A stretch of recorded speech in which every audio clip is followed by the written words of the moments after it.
to get across the point that complex doesn't mean complicated. All right, this is how they scare away students by calling it complex analysis. But it's just as hard as any other kind of analysis. So maybe you find real analysis hard, but complex analysis shouldn't be any harder. Okay. The other thing I want to say, imaginary. Imaginary. Okay, so that doesn't mean made up. This is, again, just some horrible historical artifact, which we're stuck dealing with now.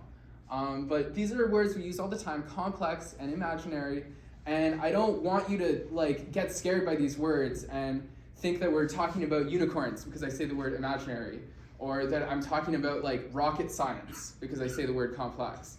This is just something we have to deal with in terms of nomenclature. Okay, and again, like I said, this week I really want to take things slow because it's really it's really important to understand the basics for this class. Okay, so I would like to ask you guys, what do I mean when I write this symbol? Yes? The set of complex numbers. Yeah, very good. So this is the set of complex numbers. Okay, you might also write it like this, the set of complex numbers. Okay, that's good. All right, so what's a complex number? Yeah. A plus bi, where a and b are real numbers. Okay, good. So a complex number, so typically we use the variable z, and yes, it's a number of the form a plus bi, where a and b are real numbers. Okay, so that almost gets us there, but there's this I. What's going on with this I here? Can someone, what is this I? Yes? Square root of -1. Okay. Very good. So square root of -1, and okay, I'll say exactly what you said, just in slightly different verbiage. Okay, so I squared equals 1. Okay, so minus 1, right? I squared equals -1. Okay, and so this I is what we call the imaginary unit.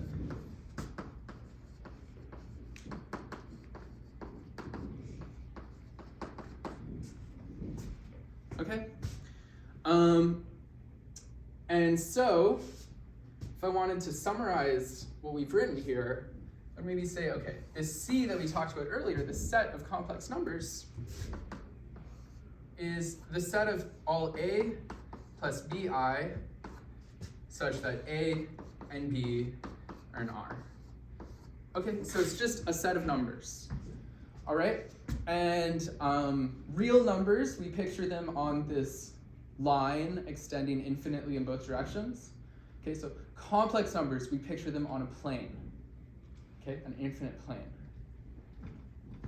So a complex number, I say A plus BI, well, maybe this is our complex number Z here. What I'm telling you is the X coordinate is A, and the B coordinate, and the Y coordinate is B. Okay, so it's just numbers on a plane. That's all it is. Okay, so any question so far just about the definition of a complex number?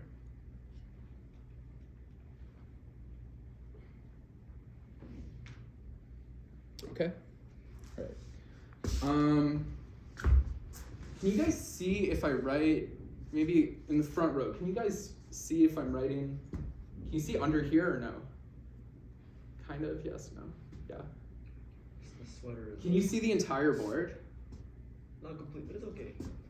Okay, let's maybe say, you guys can see everything above this line, yeah? Okay, so this is our forbidden zone here. Okay. It's inconvenient because I'm short, so it leaves me so little room above to work with. Okay, so let's talk about lecture 1. Okay, so Lecture 1. And I'm just going to summarize what happened in lecture 1. I would say maybe the theme of lecture 1 would maybe be operations on complex numbers. Operations on C. Okay, so this is just everything we can do with a complex number. All right, and so what I'm going to do, let's go ahead and fix two complex numbers. So say we have Z naught, which is A naught plus B naught I. And say I have Z1, which is going to be A1 plus B1I. Okay, so we're just going to talk about all the operations we can do with these guys. So maybe the most basic thing we can do is addition. Addition. Okay, so Z naught plus Z1 is going to be given by the formula A naught plus A1 plus B naught plus B1, all that times I. Fair enough, okay. Now subtraction, naturally.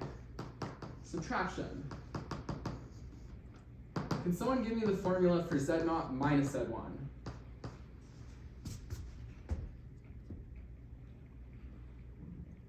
Yes. So it will be A naught minus A1 bracket, and then plus B naught minus B1 times I. Okay. Very good. All right. So there's our first two operations. Okay.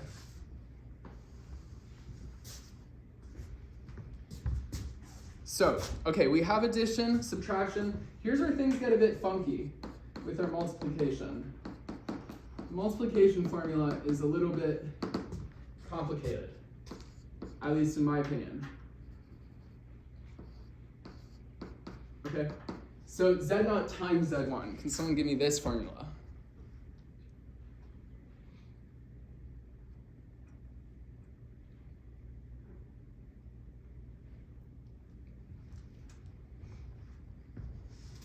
Yes. I don't have the formula memorized because I usually just do binomial expansion. Right. A's and B's. Okay, as you should. You know, I don't have the formula memorized either. However, I do happen to have it written right in front of me. So, looks like A naught A1 minus B naught B1. Okay, that's the first part. Plus A naught B1 plus A1 B naught, all this times I. Okay, so maybe someone can check this for me, because just like anyone, I am totally susceptible to making mistakes. Okay, but that's the formula for multiplication. Here's an important one, conjugation. Conjugation, okay, so Z naught bar, what is the conjugate of Z naught? Yes. A minus BI. Very good. So A naught minus B naught I. Okay, so now we're going to talk about the real part. So the real part, this is a way of taking a complex number and assigning it to a real number. Okay? Now, if I write the real part of Z naught, what's that? Yes. A naught. Very good. A naught. And then we also have the imaginary part. The imaginary part. Okay, again, this is a way of taking a complex number and assigning it a real number. Okay, so if I write the imaginary part of Z naught, what's that?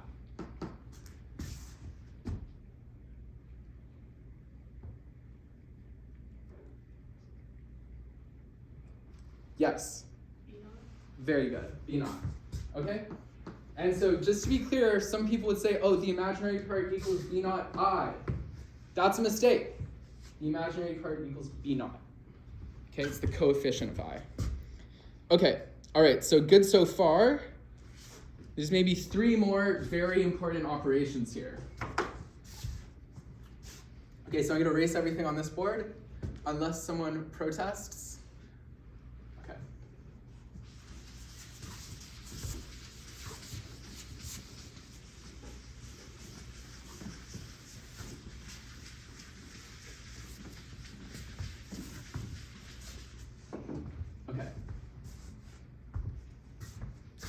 So the next thing, there's a lot of names for this. So the next thing I want to talk about is the norm.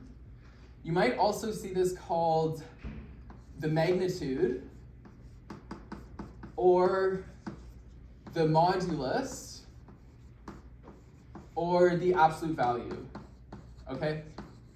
Absolute value.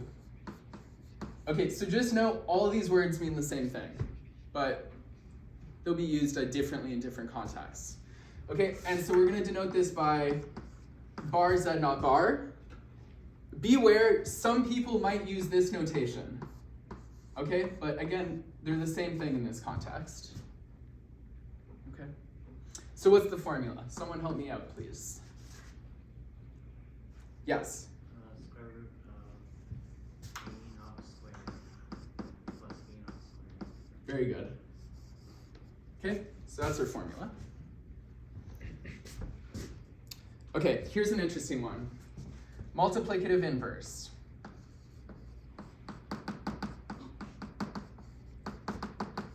Multiplicative inverse. Different thing here.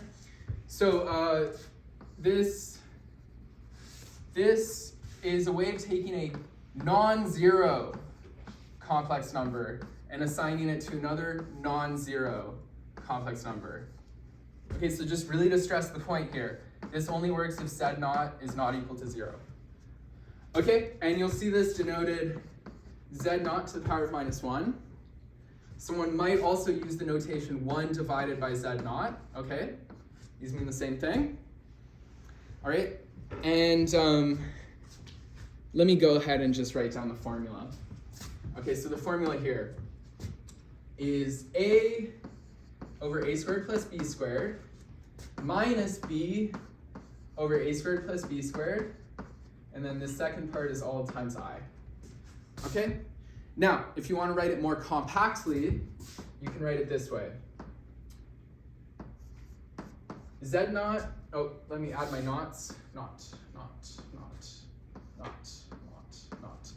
Okay, so Z naught conjugate over its modulus squared. Okay, so that's a compact form for it. Okay, good.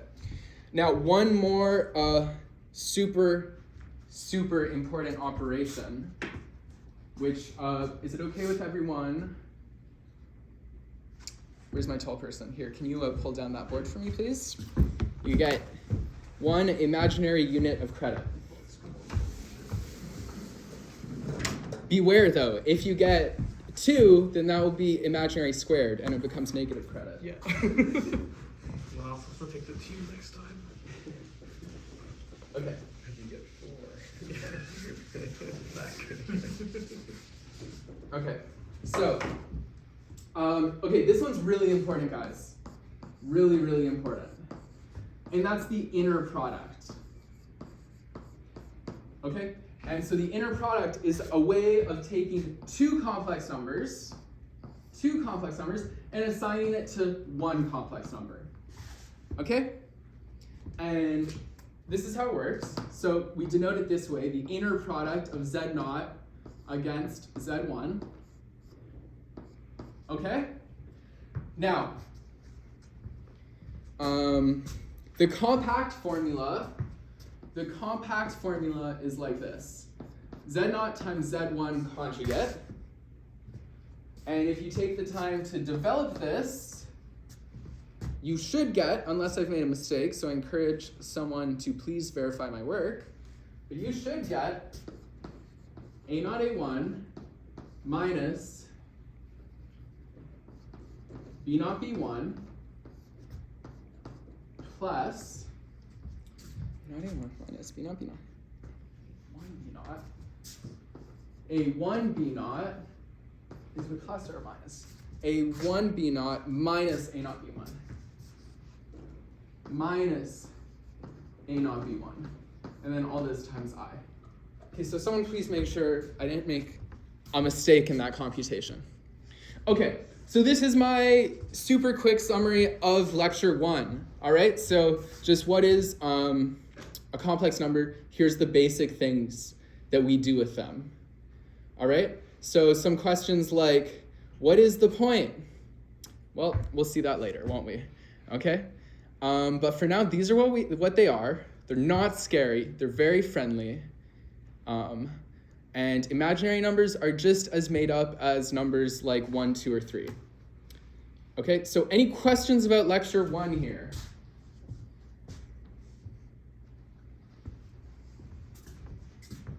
Yes?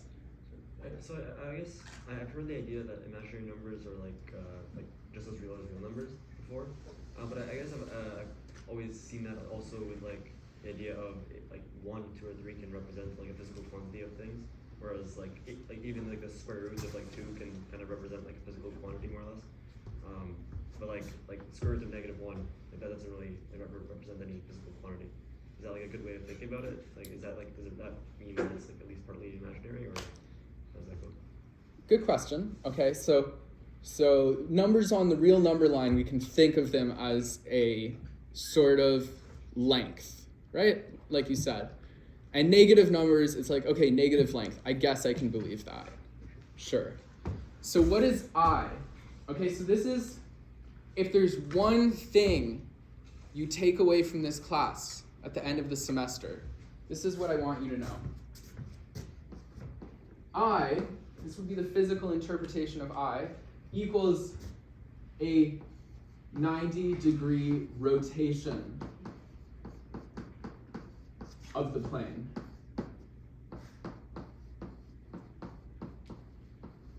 Okay? Now someone might ask, okay, so what is up with I squared equals -1? That's so strange. Okay. So let's talk about I squared equals -1. And I'm going to move this conversation onto the other board for a moment, okay? So here's our complex numbers. Here's the number 1, okay? If I multiply by I, I'm rotating by 90 degrees. Okay, so I multiply by I once, I rotate by 90 degrees, and I land here. Here's I. If I multiply by I one more time, I rotate again by 90 degrees. And where am I? I'm at -1. Okay, so that's our I squared, because I rotated 1 by 90 degrees twice. Okay, so that's where I squared equals -1 comes from. When you rotate by 90 degrees twice, 1 becomes -1. Okay, so it takes a while to get used to. But does that help, maybe? Right, yeah. Okay, so you don't want to think of it as like an amount of stuff, but it's more like a transformation of stuff. And I guess the bottom would be -I? Yes, exactly. So down here would be -I. Okay, so that's like saying I cubed equals -I, right? Because you multiply, you rotate by 90 degrees one more time, and this -1 goes to -I. Okay, any more questions about this?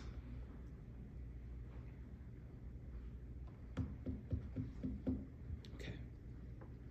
All right. So is it okay with everyone if I erase what's on this board? Yeah? No complaints? Okay. So we're going to go ahead, we're going to pass to lecture 2 now. I'm going to give a quick recap of lecture 2.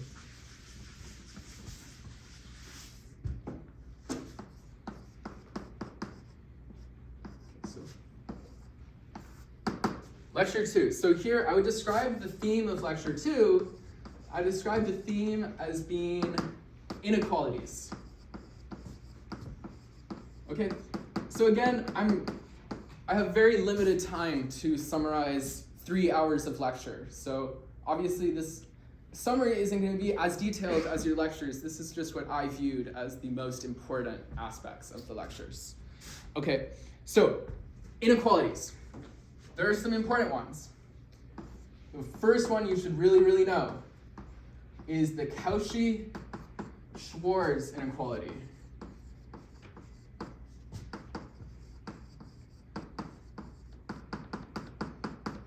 Okay, and so what this tells us is the absolute value of the inner product is less than or equal to the regular product of the absolute values. Okay? And this is true more generally in an inner product space, but this is the version we talk about for complex numbers. Okay? So this is a really important inequality here. Okay.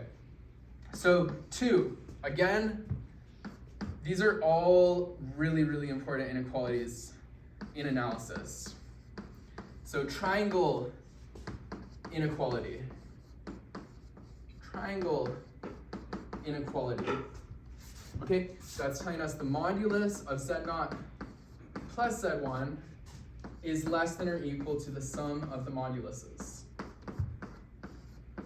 Okay, so why the word triangle? Common question. Well,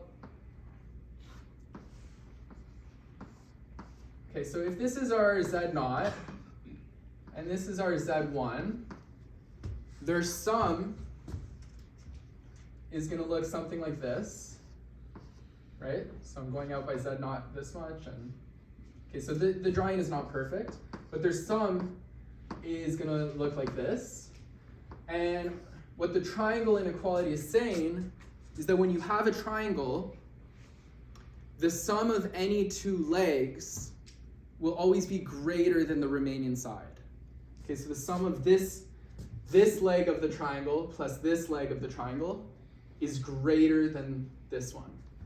So that's why it's called the triangle inequality. The sum of any two legs of a triangle is greater than the remaining side. Does that make sense? Okay. And maybe this last one, I am going to just call it triangle inequality 2. Okay, so triangle inequality 2. Okay, and this is sometimes also called the reverse triangle inequality. But it's basically just a rephrasing of the triangle inequality. Okay, so this is what it tells us.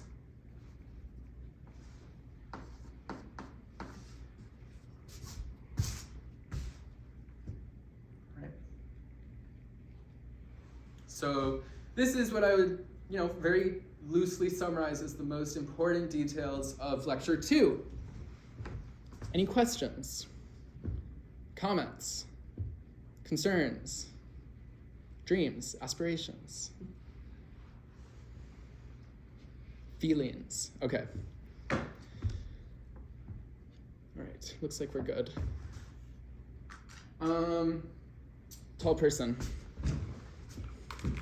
Watch out, that just, your units just became negative again. I guess it's the 3rd time you did it, so you're at minus I. I'll be at 1. Yeah, you need to do it one more time to get 1 positive unit. Okay.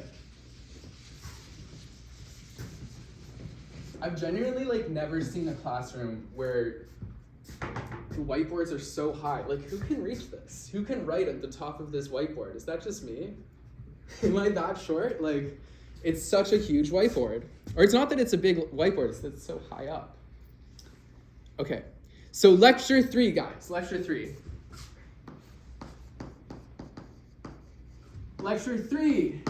So I would describe the theme of lecture 3, I would describe it as polar coordinates.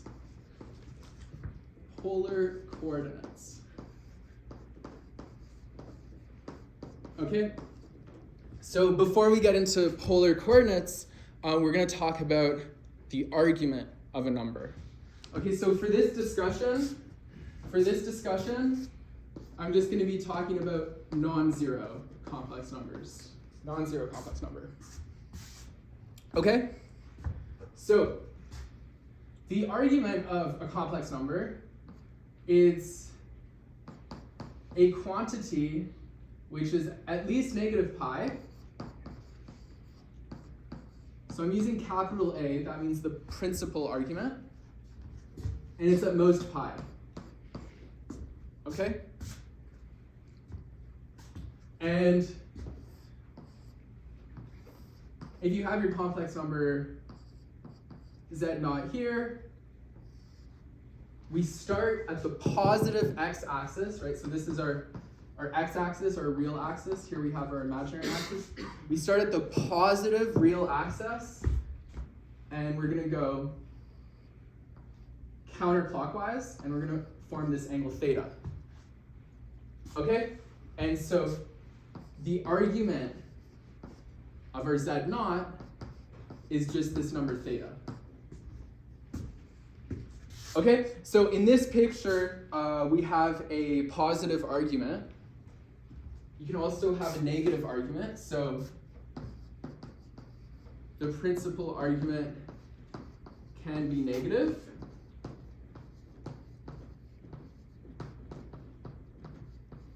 The principal argument can be negative.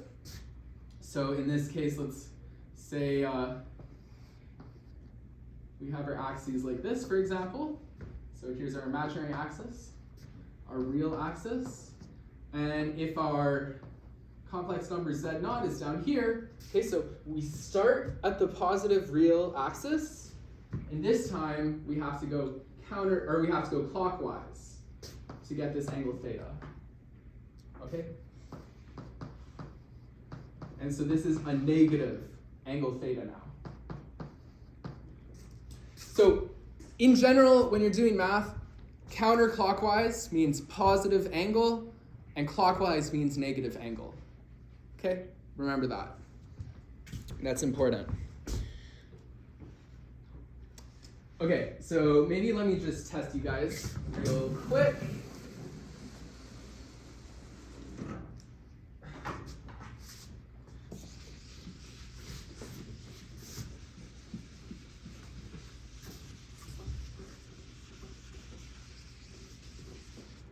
Okay, so say I am in this situation where z0 is on the real axis, on the positive real axis, okay? So can someone tell me what is the argument of z0?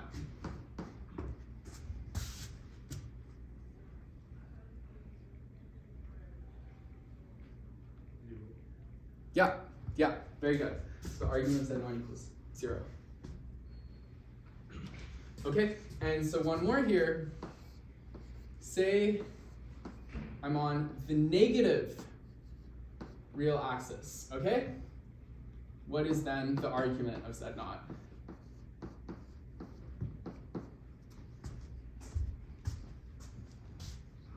Pi. Good, pi. Okay, so can I ask you, why isn't it minus pi? I would say strict inequalities. Yes, exactly. Like I said, all the way up there, it is greater than minus pi. Minus pi is not an allowed value. Okay, so this capital A, when we're using the capital A, we call that the principal. Someone help me, is this AL or LE? AL. The principal argument. No, definitely LE. The way you remember is the principal is like your pal, you know, in a school. Oh, principal. Yeah. Okay. But LE is like the other one. Okay. So you guys both get one imaginary unit. Okay, so principal argument. Okay, and so sometimes people will talk about lowercase argument of z0. And this just corresponds to, we start with our principal argument, and then we're going to add multiples of 2 pi. So integer multiples of 2 pi. Okay, and so these are basically like other possible angles we could have used. So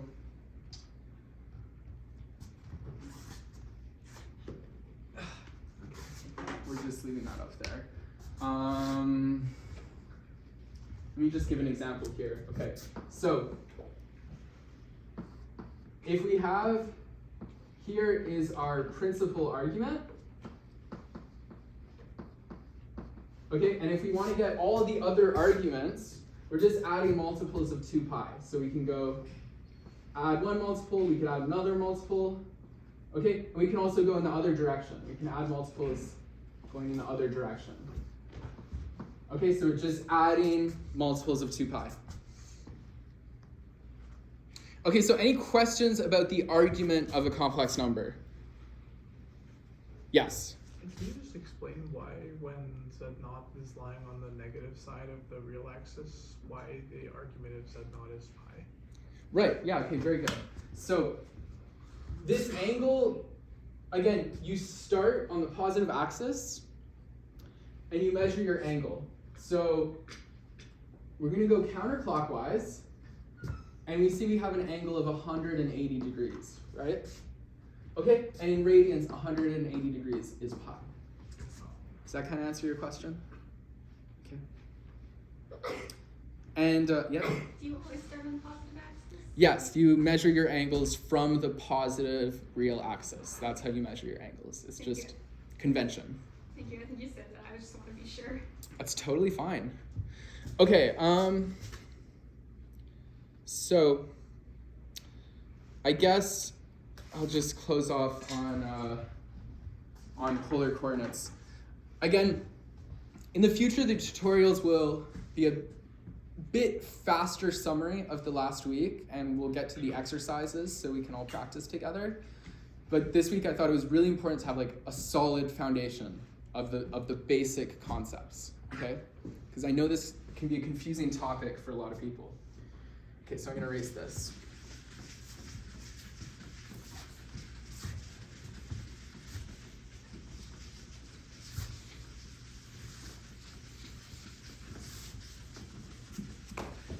Okay, and so this is really where we get to Cartesian and polar coordinates.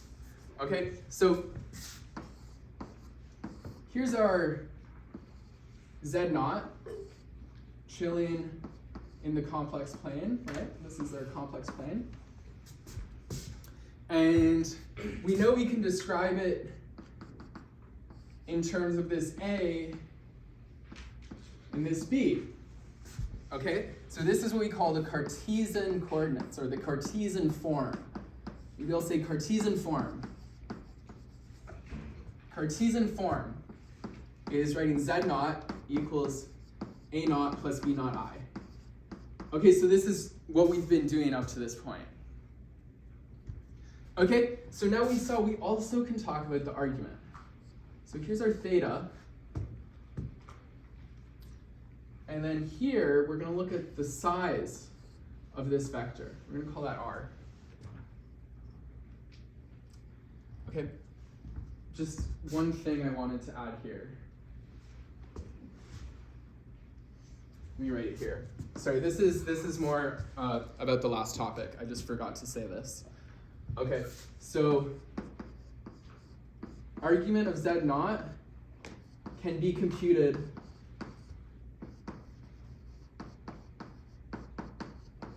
using using trigonometry. Okay, so this is something we can compute. And you know, for different z0s, the situation might look a bit different, but just as a quick example here, if we're in the first quadrant, okay, so if our z0 is in the first quadrant, and here we have our a0, and here we have our b0, we could write, so here's our theta, here's our argument. So we could write theta, our argument, would end up being the inverse tangent of b0 over a0. Okay, so this is like a specialist situation where we are in the first quadrant, but just in general, you can use trig to solve for the argument, okay? So depending on what quadrant you're in, the trigonometry might look slightly different, but it ultimately comes down to computing an inverse tangent or an inverse cotangent. Does that make sense, guys? Okay, so if we know, we can compute the argument. That's all I meant to say. Okay, so here's our Cartesian form. And this R here, can someone tell me what is this R? Something we talked about earlier. Yes. Modulus. Yes, okay, so this R is the modulus. Okay? And this is how we obtain our polar form. Our polar form is writing z naught as r times cosine theta plus I sine theta. Okay? And so now, in the last few minutes here, let's just discuss how we can translate between the two. Okay, so say we know the Cartesian coordinates, so we know A naught and we know B naught, and how can we get the polar coordinates? Okay, so polar coordinates would be in terms of r and theta. Okay, so, like I said, the argument of z naught, we can get this from the Cartesian form. So maybe let me just write, let's not use the capital A, let's just call theta. Okay, we can use the Cartesian form plus some trigonometry to get the theta. Okay, so this is what I just discussed. And say I want to get r, like we just discussed, this r is just going to be equal to the modulus of z naught, which as we saw earlier can be written as a naught squared plus b naught squared, all of that under square root. Okay, so if we know the Cartesian form, we can put it in a polar form. Now again, this theta, there's not a unique choice of theta. So you could use the principal argument, or you could use any other argument. Any element of this set is a valid choice of theta. Okay? So any theta in this set. Oops.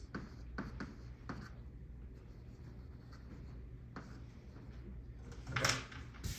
All right, so that's how we go from Cartesian to polar. And I guess the last thing, okay, so you've done 3 multiplications, Mr. Tallman. This is your last one to bring you to a positive 1. This one, please.